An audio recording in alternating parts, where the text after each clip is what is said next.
All right, this is Penelope Flynn, and I'm here this evening for the language of the fan, Renfields. This is just my sound check after all of the horror that we went through last time on Valentine's night. So I'm starting a little early just to make sure that I can be heard, can be seen, and that you all will get the opportunity to hear the story. So I have an individual now, hopefully, checking in for me to see whether or not they can hear and see me on Facebook. So here we go. Um, see what's going on. Hopefully they will tell me they can hear me and see me.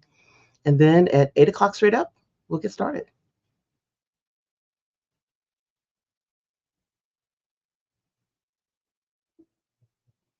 Yay! Thank you. So it seems that we can be seen and heard. Wonderful. Well, before we even get started, I can, since we are before the time, let you know that this story, The Language of the Fan, is based on characters from Renfields, the Chronicles of Renfields regarding Koescu, which is the first book that I wrote in the Renfield series. And it is about Koescu, who was elderly, in very bad condition, the debilitated Revenant, who's a vampire, and he was given a drink from the Fountain of Youth, blood of the Leviathan, which returned him to his prime. And now, 4 years later, we check back in with Koescu to see how it is that he is doing. And frankly, because it is Koescu, and if you've read the book, and hopefully you will, you see that Koescu is very intelligent, very good looking, but he's got kind of a quirky personality and tends to get into a little bit of trouble. So, of course, in line with his personality, Koyesku's gotten into a little bit of trouble with regard to his love life. So, this story tonight, Renfields, The Language of the Fan, is about how Koyesku has to interact with Ina, the love of his life, using the language of the fans.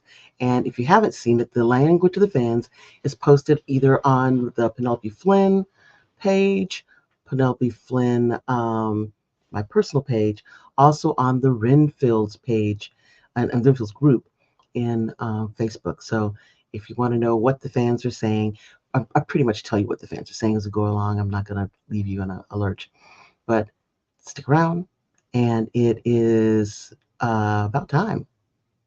So here we go. I can skip 1 minute. I'll give you the whole minute.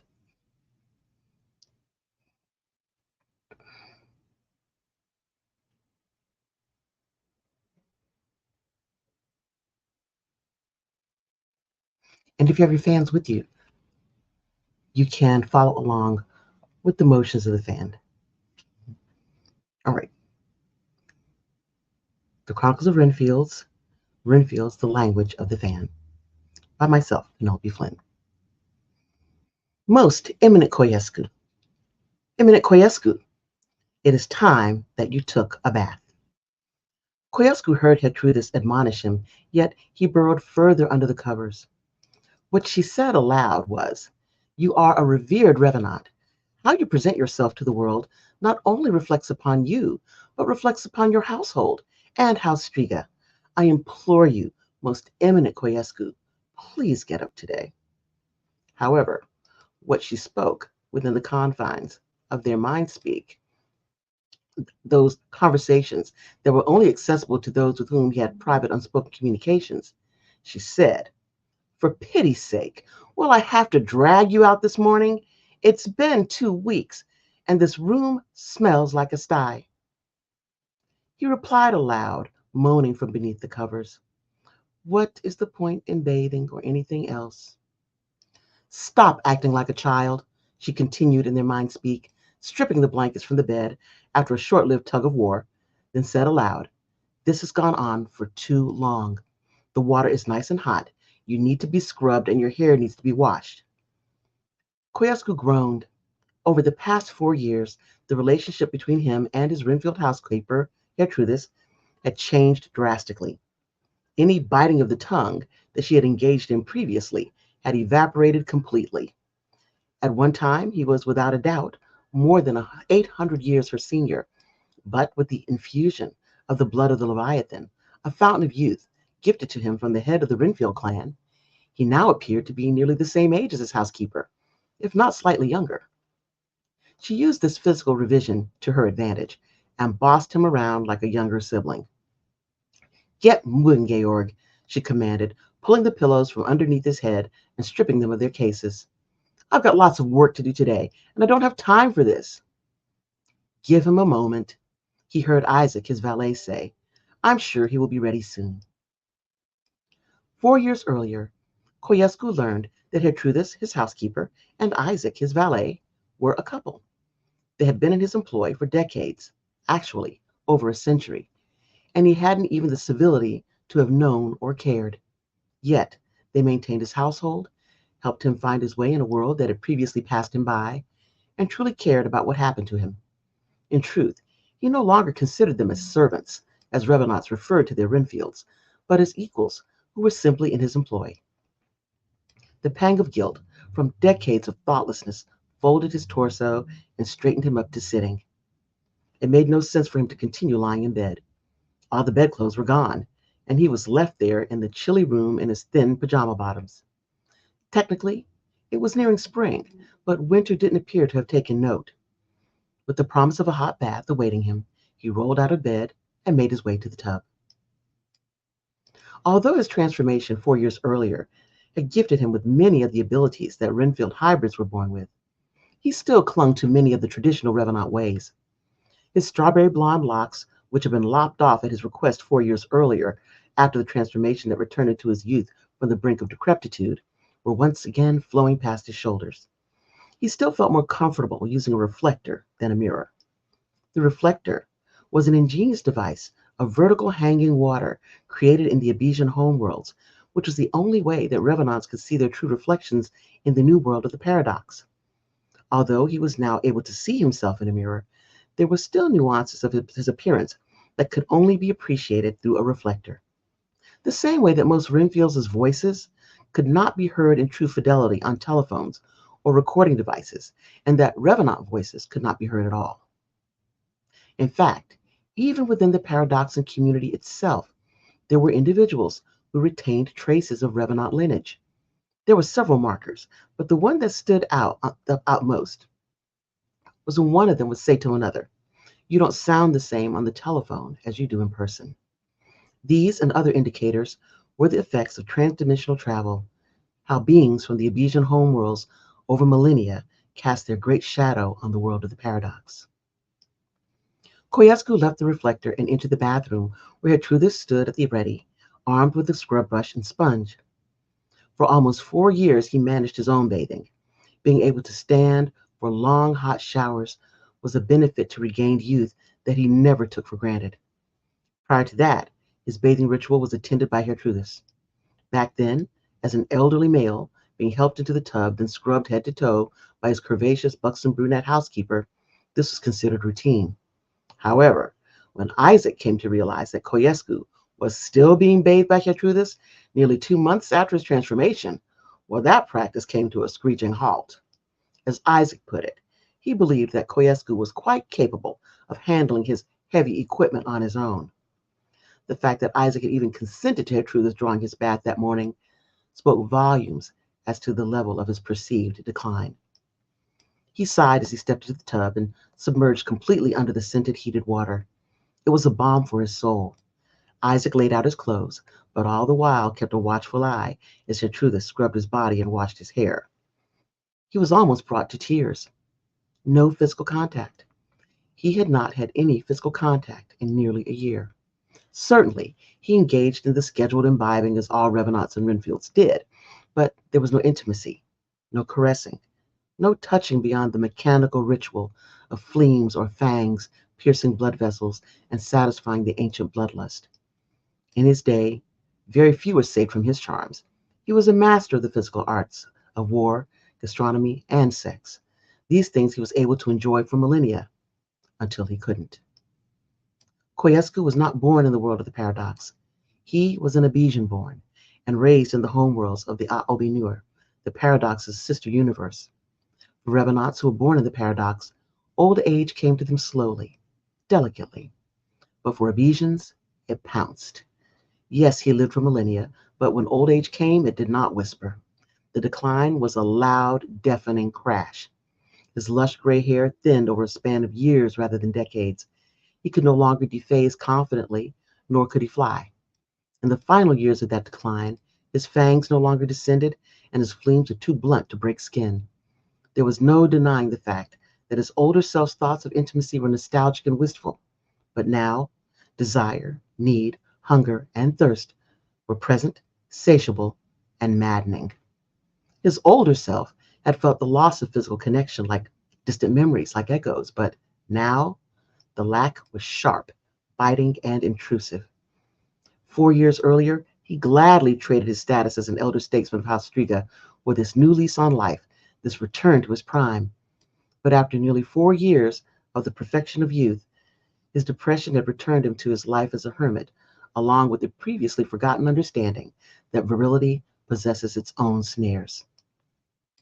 Still morose, after his morning hair and bathing rituals, he made his way down to breakfast, where he cleared his rare steak and eggs in record time. But as he ate, in fact, during the entire morning ritual, he was aware that Isaac and Gertrudis were hovering, monitoring him closely from a distance. Yes, is there something you require? He asked while sipping his tea that had been specially imported from Abijah. Do you want to talk about it? Gertrudis asked, her arms crossing her chest, her impatience palpable. There's nothing to talk about. It must be quite an enormous nothing to keep you in bed for 2 weeks and not opening your mind to us, she huffed. You don't need mind speak to know that Ina has stopped responding to my communiques. We knew that months ago, Gertrudis replied. Well, I believed it was because she was busy. She has begun maintaining a rather rigorous concert schedule lately. This is true, Isaac said. So why are you so upset about it now? Because, Koescu said, slamming the cup onto the table, 2 weeks ago, I discovered that it was being whispered in Revenant circles that she is planning to replace me as a paramour in the commitment. Some have even implied that her interest lies beyond the circle of Revenants. In fact, the last time I saw her in a public venue, she stood there the entire time conversing with that snow leopard shifter.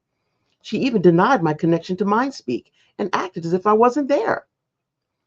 Did you attempt to address her verbally? Isaac asked, concern knitting his brow. Of course not, Koescu said, his voice almost raised to shouting. I never anticipated that she would treat me so shabbily. I was too shocked to move or say anything.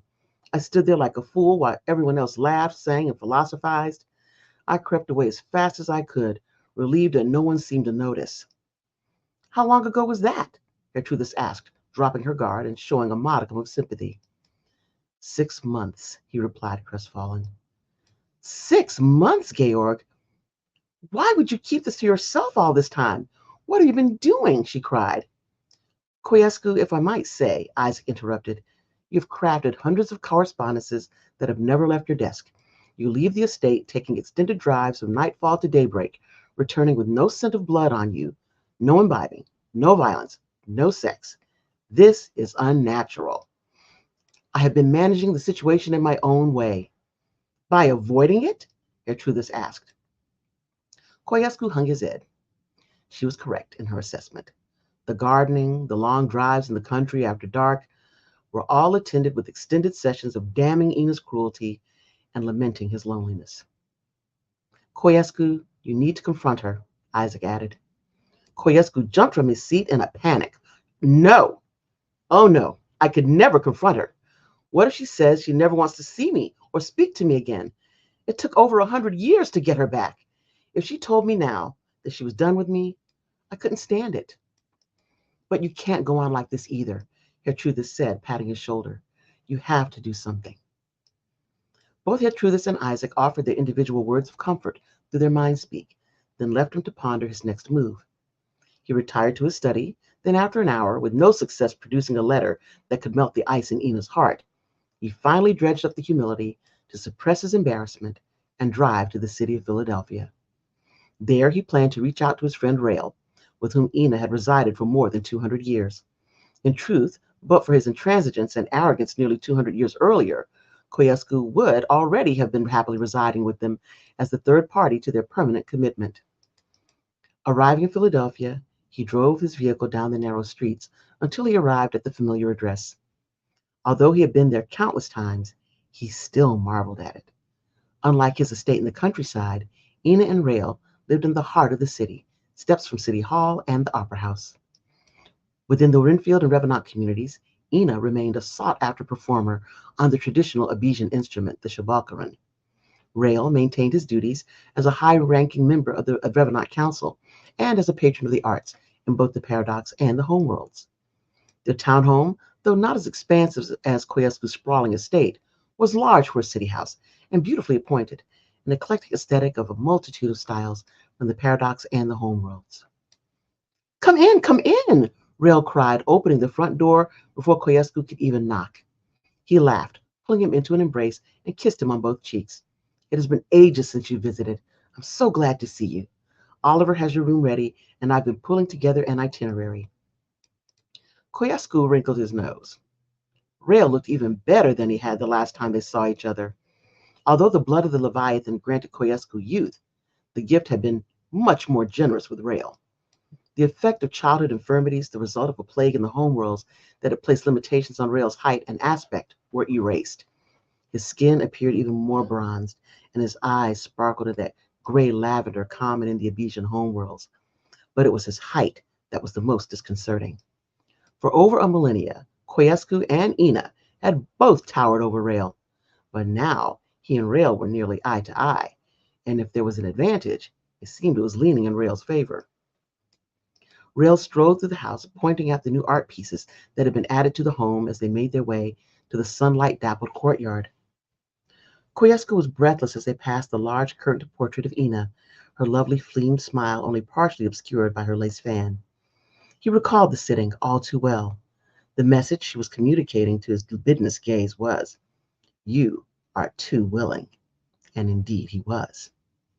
He felt a pang of melancholy. 2 years earlier, the three of them had sat together in the very same garden, planning the activities surrounding their commitment ceremony, looking over guest lists and deciding upon which foods to be sourced in the Paradox and what would be imported from the homeworlds. They discussed all the permits and licenses that had to be considered, as well as what would be done with Koescu's estate, such that he decided to move to the city permanently. Those were heady times, glorious and wonderful times. But then something happened. He didn't know what, but little by little, Ina became less available. She began skipping their planning meetings, excusing herself by claiming to have practice for one performance or another. Then, at events where the three agreed to attend together, she would beg off, claiming a schedule conflict or illness. And during the periods when he left his estate for Philadelphia, prepared to spend weeks together, he would arrive to find that she had left, apparently called away to perform an extended tour schedule. A year had come and gone when he realized that she had not spoken to or slept with him for at least that long. He watched the light filter through the trees as Rael's housekeeper Lorena served tea on the patio. Once she left them to their own devices, Koescu began his lament.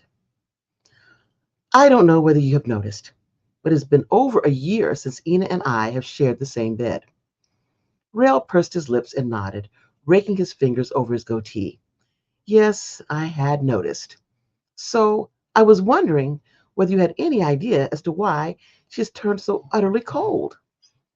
Rael stopped raking his goatee and stared at Koescu with a baffled expression, then laughed, saying, "Surely, you can't be serious." "Of course I am," he cried. "For whatever reason, Ina has cut me off. She will no longer speak to me." Rael laughed so loud and so hard that his eyes began to tear up. Then he spluttered, "Koescu, friend, my dearest friend, you can't be serious that you do not know why she's angry with you." Koescu furrowed his brow. "Why would I know why she's angry?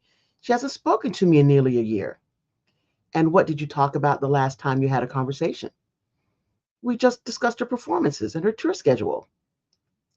"Koescu," Rael smiled, shaking his head, "your memory is virtually unfailing. Think back to what you said." Koescu closed his eyes, relaxed his mind, breathed in deeply, and focused on the last time that he and Ina had spoken. He recalled the month, the date, the day of the week, but he could not recall the content of their last conversation. He tried to direct his thoughts to the time, to a specific moment, but to no avail. For a Revenant of his abilities, remembering something that happened only a year ago should have been simple. But for some reason, he couldn't recall the conversation. None of it. Could someone have intentionally disrupted his memory? Rail cleared his throat. Koescu opened his eyes to find himself the subject of Rail's penetrating gaze. He didn't speak initially because Koescu recognized the expression and understood it to say, "I am not amused." "Do you perhaps need assistance, Koescu?" Rail asked with a raised brow. "I don't know," he replied, guarded, then pursed his lips and said, "I believe someone may have tampered with my memory." Rail rolled his eyes. "I am certain that no one has tampered with your recollection. Despite your unerring recall, you have been known to fall prey to selective memory." "Selective memory? Ridiculous," Koescu huffed. "Ridiculous, you say? Well, what about the time you could so meticulously recall the entire libretto from La Boheme, the first time we saw the opera performed in Turin, but could not recall that you owed me 18,000 lira for the tickets and the trip there from Rome?" "Well, I did recall it once you brought it to my attention," Koescu muttered. "There was also that incident where we had all planned to rendezvous in Thailand. Somehow, you failed to convey the message that Ina decided that we should go to Lake Como instead. I was stuck in Thailand alone for 2 weeks during the start of monsoon season. Well, back then we were changing travel plans almost by the hour. But you didn't forget to buy your and Ina's tickets to Milan while you sent my luggage to Bangkok on the very same day." Koescu stammered. "That was inadvertent, Rail. A slip of memory." "Exactly," Rail glared. "And this is why, dearest, I'm going to assist you." Rail reached across the table with an open hand, suggesting that Koescu should take it. Koescu shrank back, saying, "What do you intend to do?" "I intend to help you remember, as it seems you can't even recall that I was there the day you last spoke." "You were there?" he asked, knitting his brow. Rail shook his head. "You really are working very hard to block this memory, aren't you?" "Not at all," Koescu replied, taking Rail's hand. "If this will answer the question as to why Ina will no longer speak with me, then I want to know." Rail closed his eyes and Koescu did the same. The process was called taking a walk. If a Renfield or Revenant permitted it, another Renfield or Revenant could enter their consciousness and experience memories as they were recorded in the mind of the individual perceiving it. In this instance, Koescu was experiencing the memory as if he was Rail. He was walking into the shared commitment bedroom of the Philadelphia townhouse, and it was strange to see himself and Ina lying in bed together in a tangle of finely woven Egyptian cotton sheets. He was sitting up with his back against the headboard, with Ina stretched across his lap, her voluptuous bottom exposed as he methodically applied evenly spaced symbols across her derriere with an Abesian calligrapher's pen. Rail walked to the side of the bed closest to Koescu and kissed him on each cheek, a gesture which Koescu returned. For a moment, Rail stood over Koescu, watching as he drew the complex characters. "Impressive. I didn't know you studied Ekimu philosophy," he said, then walked to the opposite side, crouched onto the bed, and kissed the lips of the expectant Ina. Excuse me. "Please don't tell me that you two have been in bed all day," Rail said as he stepped into the dressing room and began to disrobe. "I haven't," Ina replied. "I've practiced for hours, taken meetings with my manager, stage crew, and had lunch with Yanara. I only returned 2 hours ago." "And you, Koescu?" he asked as he folded and hung up his clothing. "I did some reading, then managed to get in an hour of fencing with Lorena before Ina returned this evening with a much better offer for physical activity," he grinned. Rail returned to the bedroom, dressed in casual wear, and dropped down onto a nearby slipper chair to don his shoes and socks. "Koescu," he said, "we are all quite aware of your staggering wealth, but don't you think you could add some purpose to your life? A job, or maybe some activity?" Koescu ceased his scripting and said, "I am a member of the Revenant Council, and am present at every meeting. But you aren't on any committees. You don't really extend yourself. We are living in a very complicated age. Revenants no longer hold the place of reverence that we used to. It is now primarily through the work of our Renfields that we maintain any power in the paradox. You have very good relationships with the Renfield hierarchy. It would be helpful if you used them to our advantage. It's true, Ina added. Our numbers here are static, while those of the Obederum rise steadily. We need to develop as many allies as we can. Most of the shifter clans have been of great support. Shifters? Koescu laughed derisively. I know you've developed an affection for them, but most of them have so little. How much support can we really expect? We are kindred, Georg. We are also shifters to some degree, Rill added, and we should be very concerned about what has become a nearly worldwide despicable practice of forcing exotic shifters into their animal forms, then hunting them for sport. We have accompanied a coalition of shifters on several raids and have been successful in closing down hunting clubs along the eastern seaboard. Koescu snapped. Do not tell me that you've been running around with shifters during raids. Ina, to defend yourself when accosted by those barbarians is one thing, but to actively seek them out? I believe I have been very instrumental in the battle to root out these monsters. The Shifter Coalition has time and again expressed their gratitude for my strategic acumen. Don't be ridiculous, he laughed. Your technique as a musician is unparalleled, and in the bedchamber, you are peerless. But honestly, when have you ever demonstrated strategic acumen?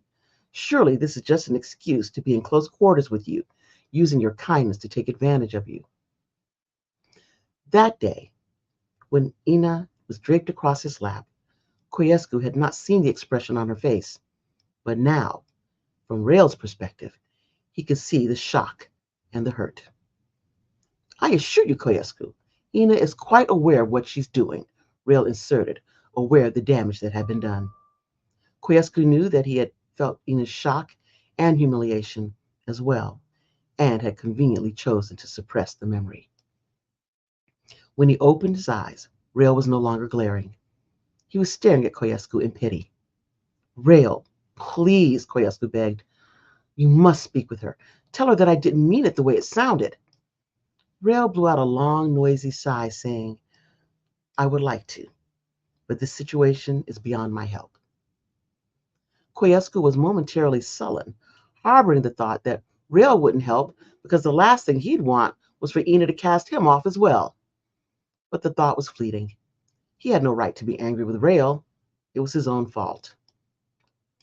The expert host that he was, Rail had a talented pianist brought in to perform some of Koescu's favorite jazz tunes. He was almost teary-eyed, recalling that more than a few of the tunes he had discovered listening to recordings with Ina and Rail.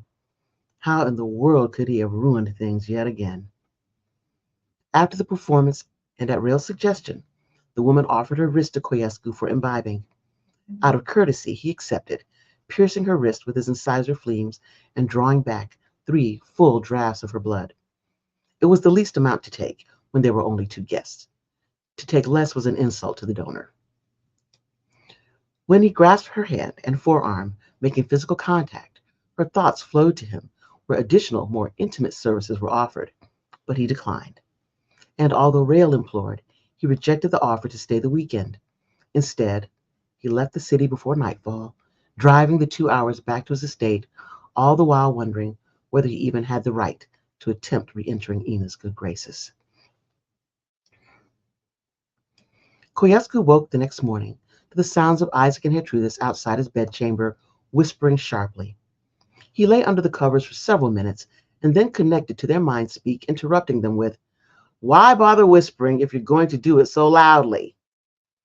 They didn't open the door to the room, but dephased and entered on a blue mist, indicating that the visit was not work-related. It was personal. He also noticed that once they entered the room, their mind speak was blocked. The communication between them would be verbal. They walked toward him in measured steps, and when they arrived at the bedside, Gertrudis reached into her apron pocket and pulled out an ornate engraved invitation. Isaac spoke as Gertrudis handed the envelope to Koescu. This was received 3 weeks ago. Koescu could already tell from the colors, texture, and smell of the envelope that the invitation was from Yanara Stone Tejan Forza, the Prefect Propositus, the highest-ranking member of the Renfield clan. When he opened the envelope, Yanara's scent and pleasant thoughts filled the room as he read the invitation. You are invited to a grand ball. The open event will be held at the Brand Bonby Hotel, New York City. The date, St. Valentine's Day, 1930. The time, 9 o'clock p.m. The entertainment, the incomparable Ina de Napre. The dress is rococo. Social fans are a must. Verbal exchange is encouraged. He sat in the bed, staring at the invitation for what seemed like an eternity, then glanced up at Isaac and Gertrudis, who looked embarrassed and justified, respectively. You were so unhappy, we didn't quite know what to do. We thought you might want to see Yanara. You two always get along well together. But we also didn't know how you would react to the possibility of running into Ina. He knew it had been a difficult decision. In the past, he had not reacted well to extreme emotional situations.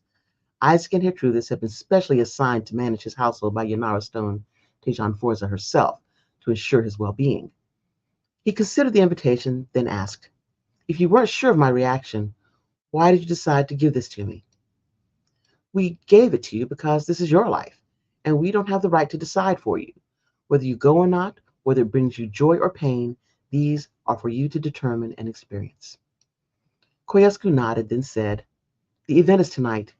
I would never be able to prepare in such an abbreviated time period. Actually, Isaac said sheepishly, we took the liberty of responding yes to the RSVP, and also had 2 outfits and your travel gear prepared for you, just in case. Of course, it would be entirely up to you, Gertrude said. We simply wanted, as the paradoxans say, to keep your options open. Koescu sighed. He almost hoped that they hadn't been so painstaking in their efforts. Then he could have used the timing as a rationale to decline. But even as he considered failing to appear, he was already planning how he would approach Ina at the event. Once he informed Isaac and Gertrudis of his decision, they wasted no time in grabbing his clothing and personal care resources, then packing them and him into his recent model Lincoln and driving off to New York City long before sundown. Dephasing would have been faster, but there were accords with the Paradoxan Authority that limited the manner in which Revenants were permitted to travel within the major cities. New York and Philadelphia's codes were stringent.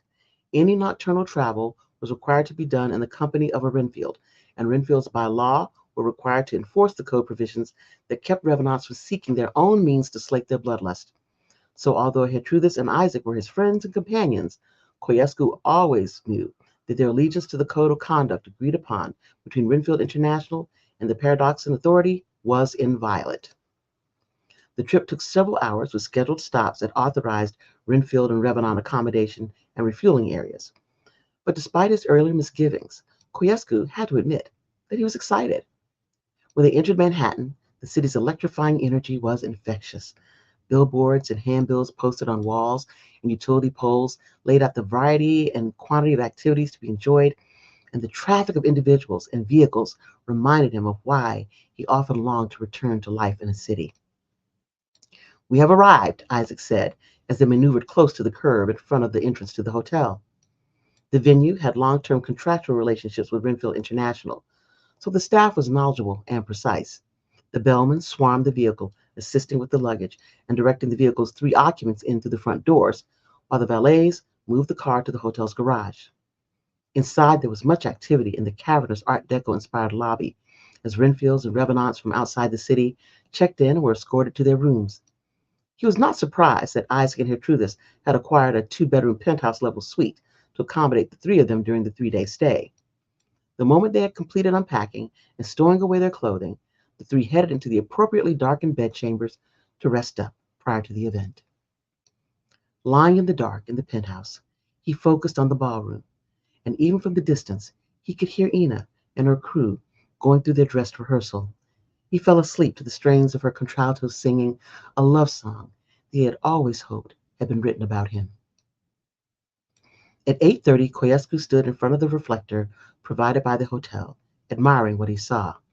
Not so much because he was handsome and fit, although he was, but because for the first time in 2 years, he was wearing an outfit that made him feel normal. The outfit was fashioned in a handsome blue silk jacquard, and his tresses, courtesy of Gertrudis, were appropriately arranged in the coiffure of the Rococo period. Now, he wasn't judging the fashion of the 1920s and 30s, but the Rococo period was, to his mind, the true height of fashion, with the Regency period following not too far behind.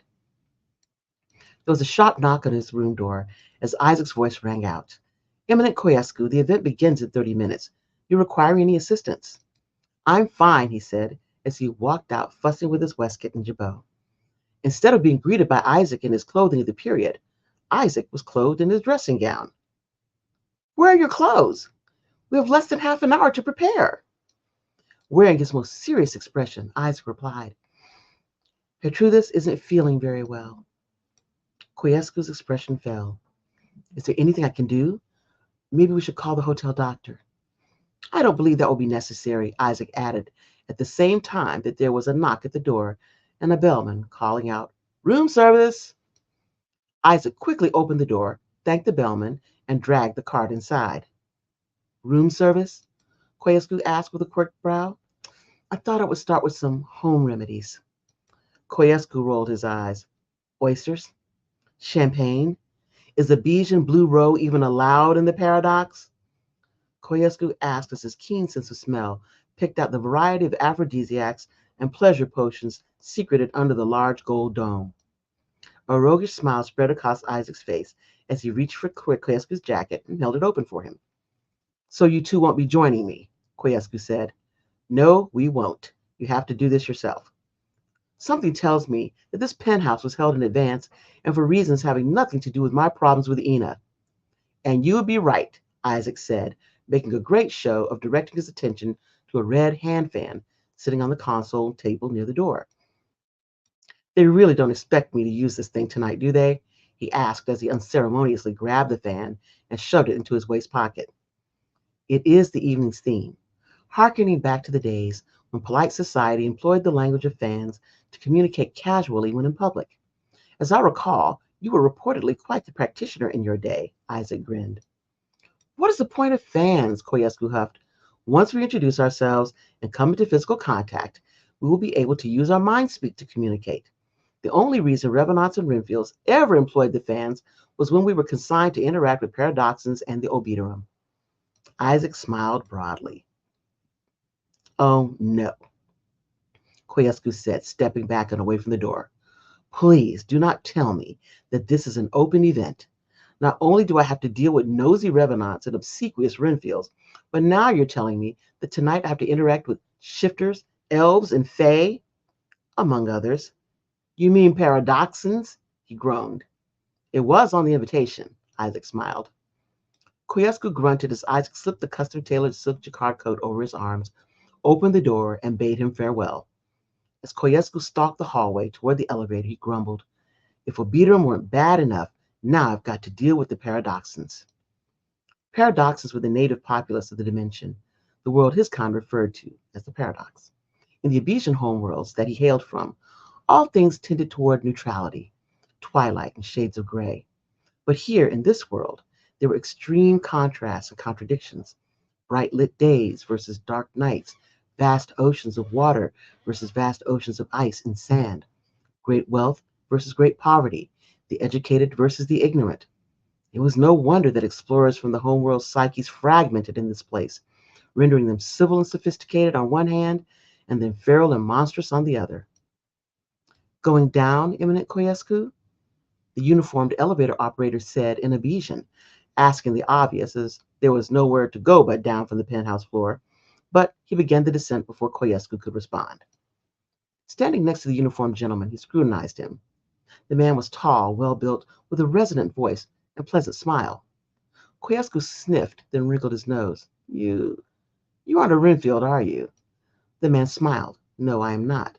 How could you tell? First, your accent is quite good, but academic. Abesian is never unaccented. All Revenants speak in the dialect of the distinct homeworlds, and any Renfield connected to a Revenant house usually speaks the dialect of that house. You don't use the dialect of House Striga, Impundulu, Ekimu, Kiangshi, or Lamia, but to your credit, in your manner, you are nearly indistinguishable from a Renfield. The elevator operator blanched slightly as if he had been insulted, but recovered quickly. Koescu was aware that some paradoxans didn't care much for Renfields, but from Koescu's perspective, there's nothing negative about being a Renfield. They occupied an important role in Revenant lives, from managing their households, their finances, and their physical security.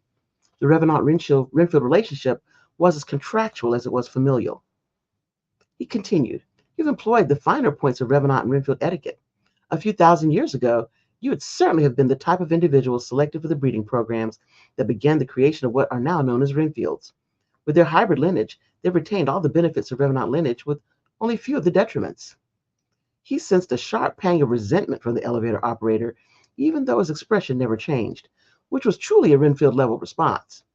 The elevator operator, like the remainder of the native paradoxans, even if competent, would never live long enough to serve the long-lived Revenants.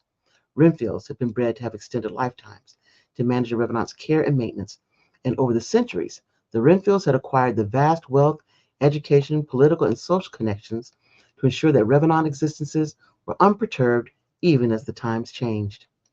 "Ballroom level, please watch your step," the elevator operator called out, then waited as Koescu stepped out. As he retreated, Koescu felt as if daggers were being hurled at his back, but he had no time to fathom the thought processes of paradoxans. He had appeared at the event for one reason alone. He was going to engage Ina in conversation, and she was going to listen. Stepping into the ballroom was like stepping back in time. Everyone, to the person, was dressed in the garb of the Rococo era. Several individuals sat at tables while others mingled in conversation. As he scanned toward his table, he heard a voice enter his consciousness. "Ah, I am breaking my own rule for the evening, communicating via mind speak when we're supposed to be verbal and using the fans. But I don't want to waste another minute. We're sitting at the front table nearest to the center stage." Koescu had to smile. Although Yanara was the head of the Renfield clan, she was one of his closest friends.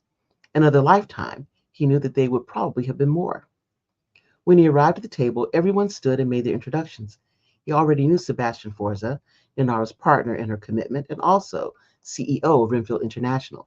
Next to him sat Rael, and beside him were Yanara and Sebastian's twin daughters, Mia and Rita. "Good evening, most eminent Koescu," the two young women smiled as he kissed each of them in turn. "My goodness, you two have grown into lovely young women. You must make your parents extremely proud."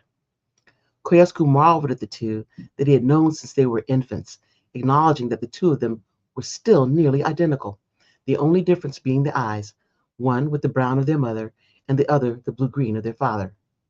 "We are so excited," Mia cried. "This is the first time we will be seeing Ina perform live." Rita chimed in. "We have had the opportunity to study with her in the homeworlds during our vacations, but never have we seen an actual performance." "Well, you are certainly in for a treat," Rael said. "There are few who are her equal, present company excluded." Rael smiled at Yanara. Yanara blushed. "Thank you, Rael, but the student has not yet achieved the level of the master. Even I have much to learn from Ina." "Yeah, I saw Yanara perform a year ago at the constabulary, and if this performance is anything like that one, well, I'm sure it will affect me like the first time I saw Josephine Baker perform. She certainly made my banana dance, if you know what I mean." "Who is this revolting creature?" Koescu asked the individuals at the table via mindspeak. "Oh," Sebastian said, "and this is Jimmy Walker, mayor of our fair city." "Is it all right for us to kill him, Daddy?" Rita asked. "Not until he leaves office. He is still head of the Paradoxan Authority. It will cause more trouble than he's worth."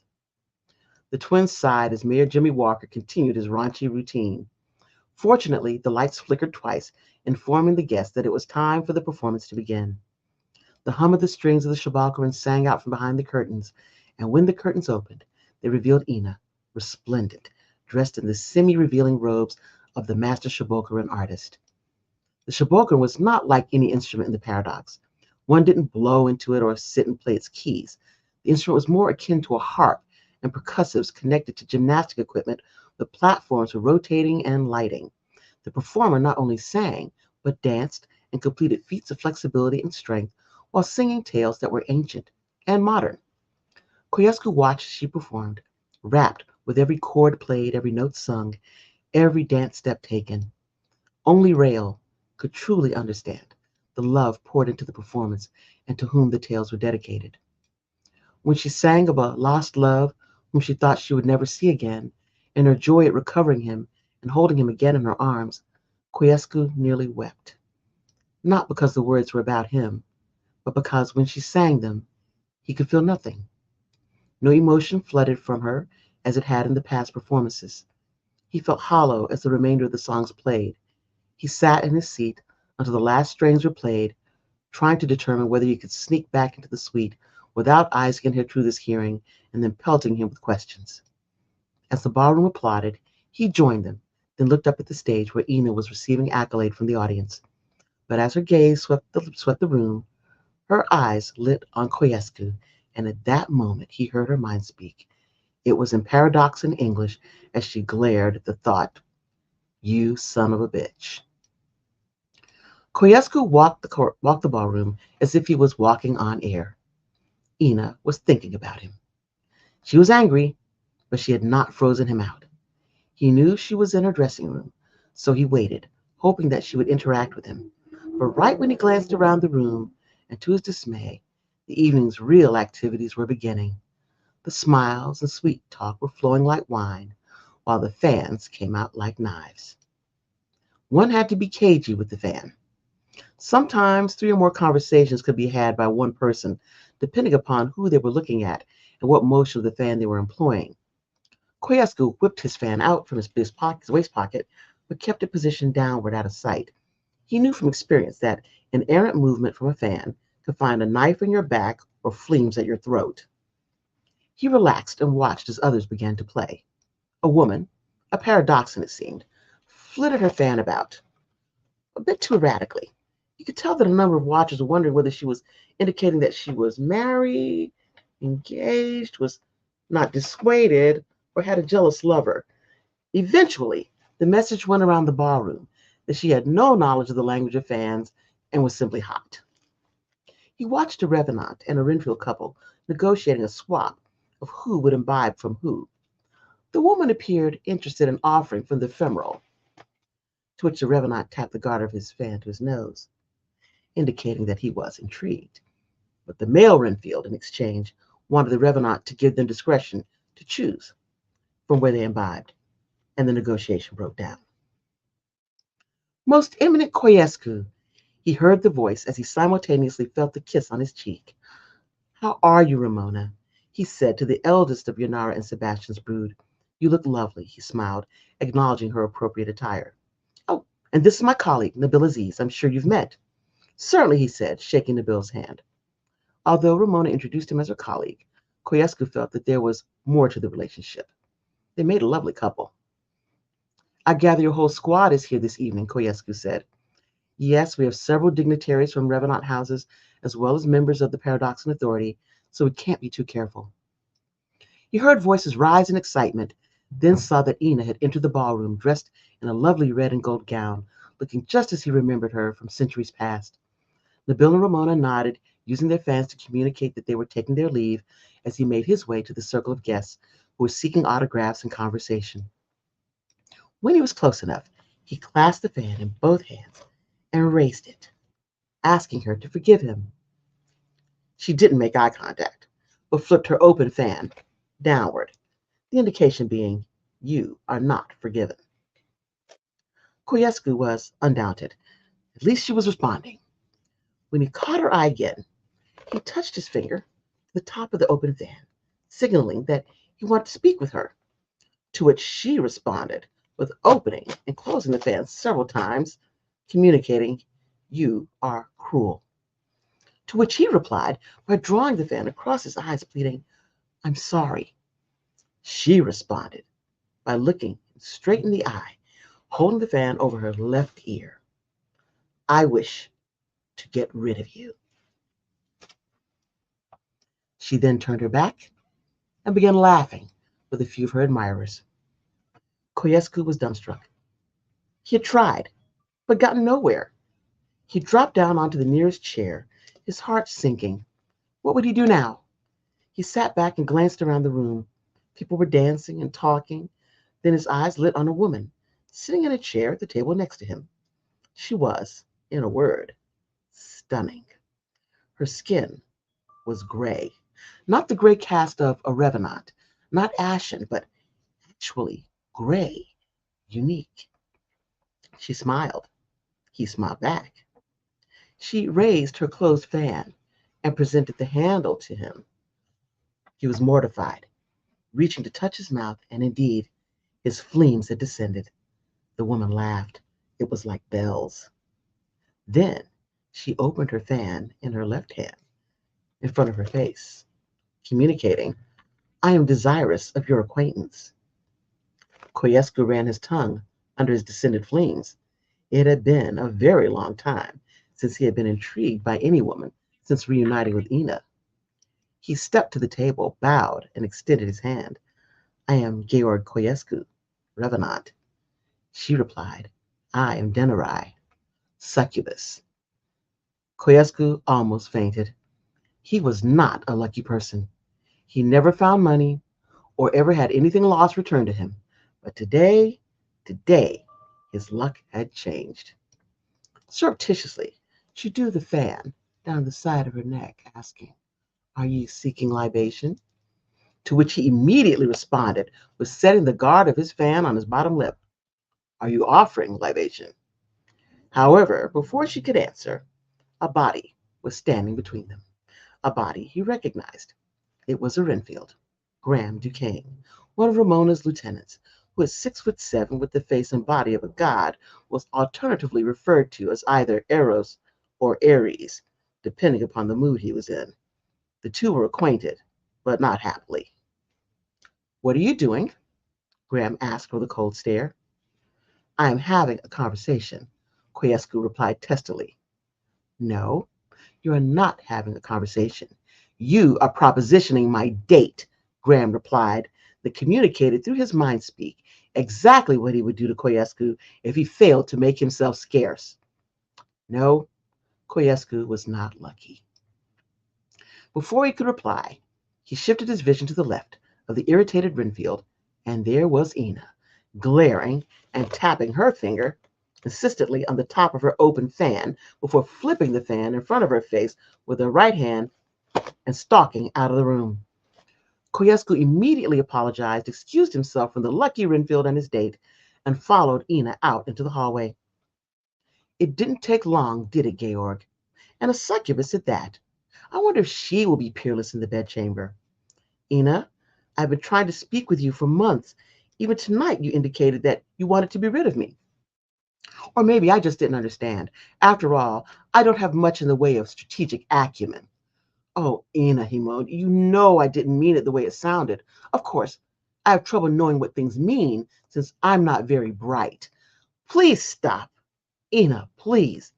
I know I deserve your scorn, but could you give me an opportunity to redeem myself, to make amends, he asked, drawing the fan across his eyes. Ina was silent for a moment, then said, I am a trusted ally of the shifters in their war against these poachers.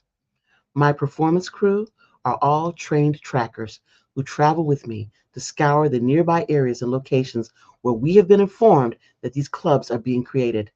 I am as capable of managing a team of assassins as I am of performing on stage. Yes, yes, I know, Koescu said, hanging his head.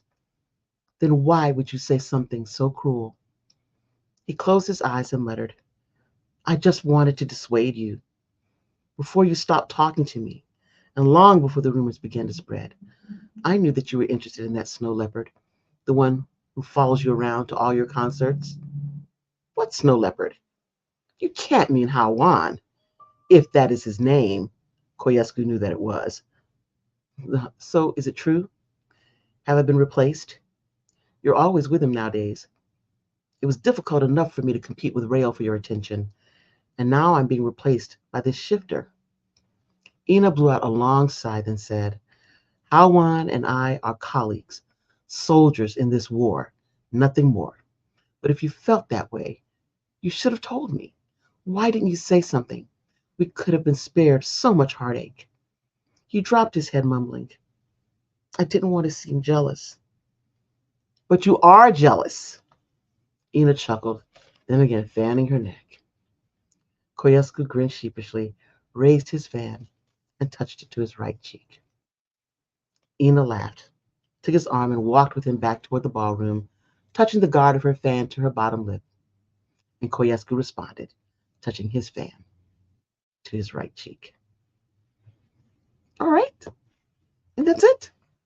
And that is The Language of the Fans, a short story in the Renfields universe regarding Koescu, who is our Revenant and who we'll be seeing more of. I have right now, leaning into March, I'm doing a relaunch, second edition of the first book of Ramona and regarding Koescu, these as an entree to the release of the second book of Ramona. So I really appreciate you all joining me tonight or today, whenever it is that you have an opportunity to listen in. Definitely head over to Amazon or to my website, penelopeflynn.com, where you can click on, grab a copy of either or both of the books. And the Blurodica 2 also has a Renfield tale in it, as well as Slay, which is Mocha Memoirs Press, which has another Renfield tale in it that you might want to also pick up if you have an interest in Renfields. And just check in with me. I'll be here and around producing a lot more. Find me on Patreon. I am there as well. And anywhere you can find me on my social media. So thank you again so much for joining me. Again, this rebroadcast brought about by the fact of technology being very difficult, but I think we've got it tonight. Take care of yourselves. Have a wonderful remainder of your weekend, and I'll see you for St. Patrick's Day. Meet me then. Bye-bye.